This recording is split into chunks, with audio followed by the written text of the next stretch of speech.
Dreaming of buckets of sweet, fragrant raspberries, yet consistently harvesting only a meagre handful? Do you think it's all about the variety or the unpredictable weather? What if I told you the key to a bumper crop, one that will make your branches sag with fruit, isn't in springtime chores, but in 3 simple actions you need to take right now, this fall? Stay with us, and you'll discover how to transform your humble raspberry patch into a true berry factory. Autumn in the garden isn't the end of the season. In fact, it's the very beginning of the next. It's during this time that we lay the groundwork for our plants' future health and productivity, and raspberries are no exception. By ignoring their essential autumnal needs, we risk weak bushes and consequently small and sparse berries. So, let's not postpone this crucial care. Let's make sure we do things properly. Let's dive into the first and arguably most crucial task, proper autumn pruning. Think of it as a thorough cleanup of your raspberry patch without which all other efforts will simply be in vain. Skip this essential step, and come spring, instead of strong, healthy canes, you'll be faced with a tangled, diseased thicket. So grab your pruners and let's get to work. The main goal of autumn pruning is to remove everything superfluous and spent. For raspberries, this primarily means the 2-year-old canes that have already borne fruit. Imagine they've already given us all their strength, their entire harvest. Now, they're just dead weight. They overcrowd the plants, block sunlight and air circulation from reaching the new growth, and, worst of all, they provide a cozy winter home for pests and diseases. But how do you tell these old canes apart from the young ones that will give us fruit next year? It's actually quite simple. Old 2-year-old canes are always dark, almost brown or even grey. Their bark is rough, often peeling and flaking off easily. To the touch, they feel dry and brittle. This year's young canes, however, are completely different. They are smooth, flexible and typically greenish or light brown. They are full of life, and these are the ones we need to preserve. And this is where many gardeners make a critical mistake. In their eagerness to tidy up perfectly, they cut indiscriminately, without distinguishing between old and young canes. Don't do this. By cutting off the young 1-year-old canes, you are essentially destroying your future harvest with your own hands. It's on these very canes that your berries will form next season. Aim to leave 5 to 8 of the strongest and healthiest young canes per plant. That will be more than enough. And one more critically important point that is often overlooked. When you cut out an old cane, do it right at ground level. Ever-bearing raspberries are a different story altogether. They're a bit more intriguing because they have the unique ability to produce 2 harvests per season, offering you a real gardening strategy with choices to make. Option 1 is for those who want both an early and a late harvest. In the fall, you'll prune only the very tip of the young canes, the section that has already produced fruit in late summer. This is typically about 8 to 12 inches. What does this accomplish? The following year, the overwintered part of these canes will produce your first early crop. Then later, in August and September, new canes that emerged in spring will bear their fruit. It's a great way to extend your berry enjoyment throughout the entire season. The second option is more drastic, but incredibly popular and straightforward. It involves cutting all ever-bearing raspberry canes right down to the ground in autumn, leaving no stumps. True, your patch will look bare, but don't be alarmed. This method comes with significant benefits. You completely eliminate any diseases and pests that might have accumulated over the season and could overwinter. Furthermore, the following year, the plant won't waste energy on old canes, instead channeling all its resources into producing vigorous new growth.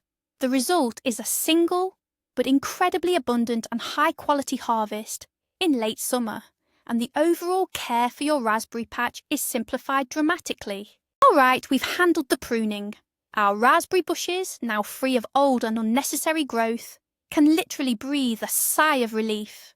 But think about this. All summer long, they work tirelessly to give us a bountiful harvest, expending a lot of energy and nutrients. And now, as they face a long cold winter, they're in desperate need of our support.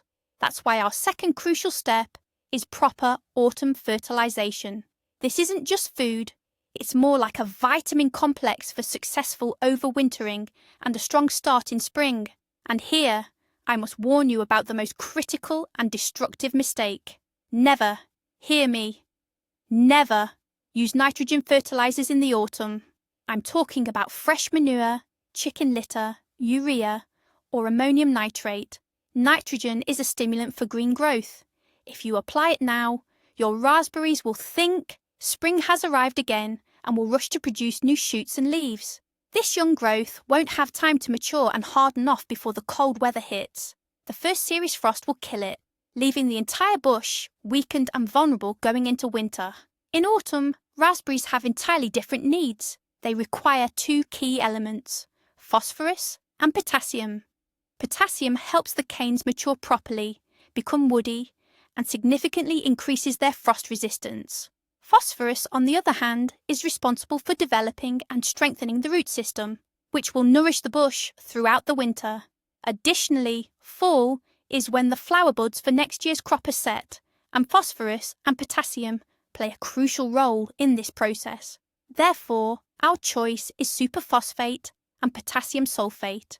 Alternatively, you can use a tried and true folk remedy, ordinary wood ash, which is rich in potassium and many trace elements. So, what should you use and how do you do it? The simplest and most reliable option is mineral fertilizers. You'll need superphosphate and potassium sulfate. Don't let the names intimidate you. They're readily available at any garden supply store.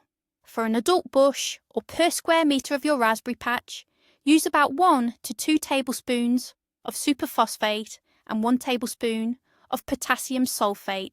This amount will be more than enough. If you're a fan of organic gardening, your best friend is wood ash. It's an excellent source of potassium and a whole host of beneficial micronutrients. Generously sprinkle about 1 to 2 cups of ash under each bush. This not only fertilizes but also subtly de-acidifies the soil, which raspberries absolutely love. However, simply scattering the fertilizer on the surface isn't enough. You need to carefully work it into the soil to a depth of 5 to 7 centimeters using a hoe or a small rake. This way, the nutrients will reach the roots much faster. And finally, a crucial last step, watering. If you're having a dry autumn, be sure to thoroughly water your raspberry patch after applying the fertilizer. Water will dissolve the granules and carry the nutrients directly to the roots.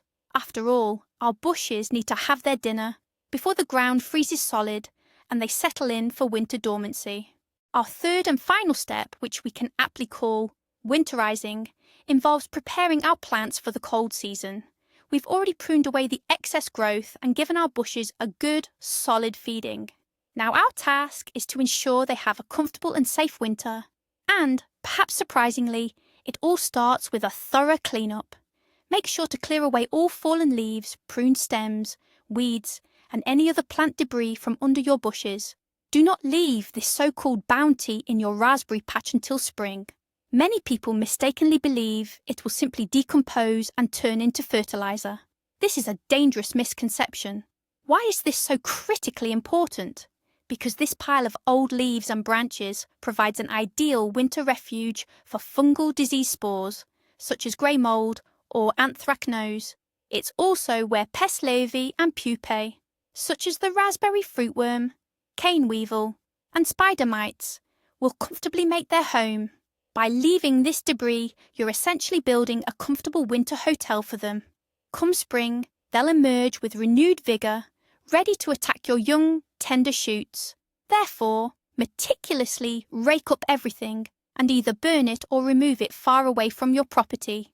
Cleanliness under your bushes in the fall is 90% of your success in controlling diseases and pests in the following season. Now that the area around your bushes is clean and tidy, it's time to move on to winterizing. This crucial step is known as mulching. Essentially, we're creating a warm blanket for your raspberry root system, shielding it from harsh winter frosts. This is particularly important because raspberry roots are quite shallow, making them vulnerable to damage during cold, snowless winters. So what materials work best for this protective blanket? You have many excellent options. Neutral peat, well-rotted compost, or high-quality humus are all great choices. If you have access to them, pine needles or other conifer litter can also be used. They won't just insulate, they'll also slightly acidify the soil, which your raspberries will definitely appreciate.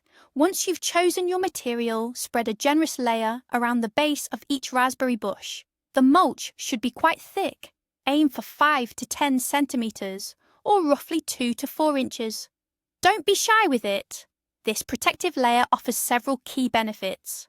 Firstly, it provides excellent thermal insulation, smoothing out those harsh temperature swings. Secondly, the mulch protects your soil from erosion.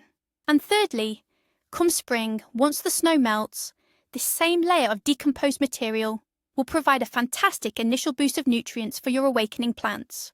So, you're effectively tackling 2 tasks at once, insulating and fertilizing.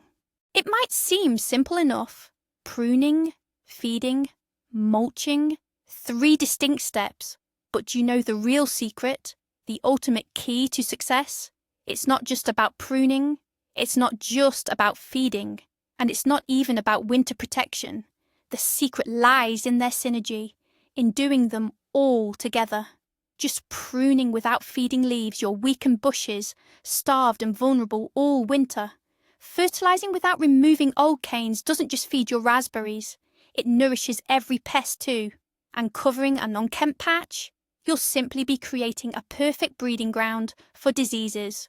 Only by performing all 3 actions in harmony do you unleash the potential for a truly abundant, even overwhelming harvest. This isn't just routine care, it's about cultivating the ideal conditions for a future explosion of berries. This is the turning point that separates a modest yield from buckets overflowing with fruit. So, let's recap. Just 3 simple steps this autumn. First, carefully prune out all old, 2-year-old canes, right down to the ground. Second, feed your raspberries with phosphorus and potassium, making sure to avoid nitrogen until spring. And third, clear away any debris and cover the roots with a thick, insulating layer of mulch. These 3 actions are your most reliable investment in next year's bounty. Thanks for watching this video all the way to the end. If you found this helpful, please give us a like and subscribe to the channel so you don't miss out on our latest gardening tips and tricks. What are your go-to secrets for autumn raspberry care? Or perhaps you've encountered a challenge we didn't mention? Let us know in the comments below. Let's share our experiences.